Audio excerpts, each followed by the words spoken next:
پاکستان کی supreme court میں پہلی بار ایک خاتون جج جسٹس عائشہ ملک نے اپنے عہدے کا حلف اٹھا لیا۔ حلف برداری کی تقریب دارالحکومت اسلام آباد میں سپریم کورٹ ہال میں منعقد ہوئی، جہاں چیف جسٹس گلزار احمد نے جسٹس عائشہ ملک سے حلف لیا۔ اس موقع پر سپریم کورٹ کے ججز اور اعلیٰ حکومتی شخصیات بھی موجود تھیں۔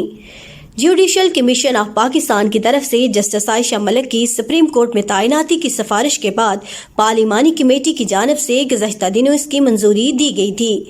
جسٹس عائشہ ملک 2012 سے لاہور ہائی کورٹ میں جج تعینات تھیں۔ وہ آئینی، بینکنگ، ٹیکس اور انسانی حقوق کے امور پر دسترس رکھتی ہیں۔ جسٹس عائشہ ملک 1966 میں لاہور میں پیدا ہوئیں اور ابتدائی تعلیم پیرس اور نیو یارک سے حاصل کی۔ انہوں نے لاہور میں پاکستان کالج آف لاء سے قانون کی تعلیم حاصل کی۔